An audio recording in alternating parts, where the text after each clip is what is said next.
हरे कृष्णा, जय जगन्नाथ। इस श्रृंखला में हम जानेंगे कि कैसे भगवान जगन्नाथ राजापुर में भी स्थापित हुए, कैसे वह एक बार पुरी छोड़ मायापुर के समंत द्वीप की ओर स्थानांतरित होते हैं। इन लीलाओं का वर्णन हमें श्री नवदीप दाम महात्म्य में पता चलता है। एक बार की बात है, एक क्रूर यवन राक्षस जिसका नाम रक्तबाहु था, वह मंदिरों को तोड़ रहा था और ओडिशा में भी वह मंदिरों को तोड़ने का प्रयास कर रहा था। मंदिरों को तोड़ने के साथ साथ वह मंदिर के श्री अर्च विग्रह को भी नुकसान पहुंचाता था और भगवान के भक्त वैष्णवों को भी हानि पहुंचाता था। जब वह पुरी की ओर बढ़ रहा था तो पुरी में भगवान जगन्नाथ के जो भक्त जन थे, वैष्णव जन थे, वह भगवान जगन्नाथ को लेकर काफी चिंतित हो गए। जी हाँ, वह भगवान जगन्नाथ से अलग प्रकार का प्रेम करते हैं। उनकी भक्ति कुछ ऐसी है, कुछ भगवान जगन्नाथ को एक पिता रूप में पूजते हैं, कुछ भगवान जगन्नाथ को अपना मित्र समझते हैं, और कुछ भगवान जगन्नाथ को भगवान, और कुछ भगवान जगन्नाथ को अपना भाई, और कुछ भगवान जगन्नाथ को अपना प्रेमी भी। वह भगवान से प्रार्थना करने लगे, हे भगवान जगन्नाथ, अगर आपको कुछ हो गया तो हमारे जीवन का क्या होगा? अगर उस क्रूर यवन राजा रक्तबाहु ने आपको हानि पहुंचाई तो हमारे जीवन का अस्तित्व ही क्या रह जाएगा? वह जगन्नाथ भगवान से इस प्रकार प्रार्थना करने लगे जैसे भगवान जगन्नाथ भगवान ना होके एक सामान्य कोई मनुष्य हो। लेकिन भगवान उन सब की प्रार्थनाओं को स्वीकार करते हैं और उसी रात्रि एक पुजारी के स्वप्न में आते हैं और पुजारी से कहते हैं, मैंने आप सबकी प्रार्थनाएं सुनी और स्वीकार की।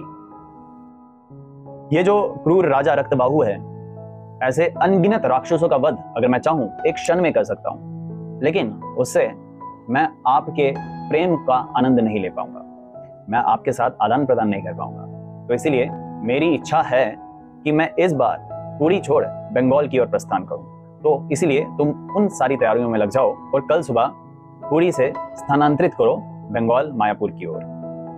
जब यह खबर वैष्णव जन तक पहुंची तो सब लोग उसी तैयारी में जुड़ गए।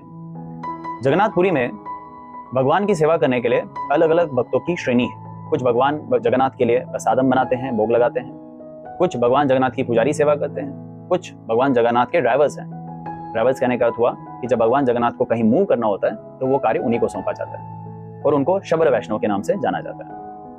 जब यह खबर शबर वैष्णव तक पहुंची पुजारी के माध्यम से, तो वह रात्रि को उसी तैयारी में जुट गए और अगले दिन सुबह उन्होंने ये यात्रा प्रारंभ की। यह यात्रा 11 दिन तक चली।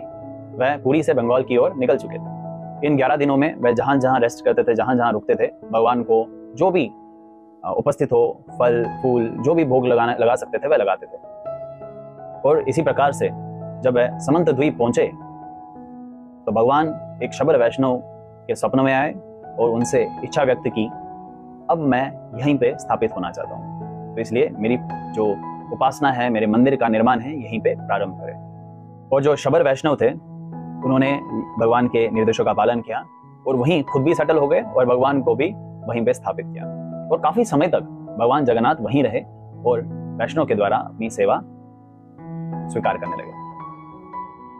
कुछ समय बाद भगवान जगन्नाथ वहां से अदृश्य होकर पुरी की ओर वापस लौट जाते हैं। वह मंदिर, वह भगवान के अर्च विग्रह, वह वहां से अदृश्य हो जाते हैं। लेकिन 16वीं शताब्दी में जब चैतन्य महाप्रभु इस धराधाम पे अपनी लीलाएं कर रहे थे, भगवान जगन्नाथ वापस आते हैं। वो कैसे? भगवान जगन्नाथ के एक बहुत महान वैष्णव भक्त जो कि मायापुर से थे, जिनका नाम जगदीश गांगुली था, वह बहुत वृद्ध होते हुए भी मायापुर से जगन्नाथपुरी की ओर पैदल यात्रा करते थे, जो कि लगभग 900 किलोमीटर की होती थी, और कुछ मायापुर के अन्य भक्त उनके साथ साथ चलते थे। वृद्ध होने के बावजूद फिर भी वह भगवान जगन्नाथ की दिव्य दर्शन करने के लिए आतुर होते थे। लेकिन भगवान जगन्नाथ की लीला ही अपरंपार है। होता यूं है कि वह वृद्ध वैष्णव एक बीमारी से ग्रस्त हो जाते हैं। उस बीमारी के कारण वह भगवान को देख नहीं पाते, वह चल भी नहीं पाते। आप कह सकते हैं कि वह एक रूप से अंधे हो जाते हैं और इस कारण वह भगवान जगन्नाथ के दर्शन करने के लिए पुरी की ओर नहीं जा पाते और इसी चीज का वह विलाप करते थे।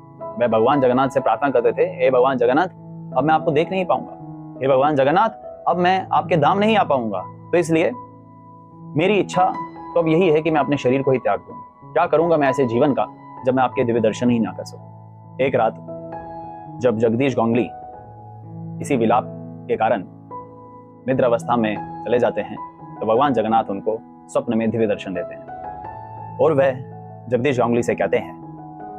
वो क्या कहते हैं हम अगले वीडियो में सुनेंगे और समझेंगे। हरे कृष्ण।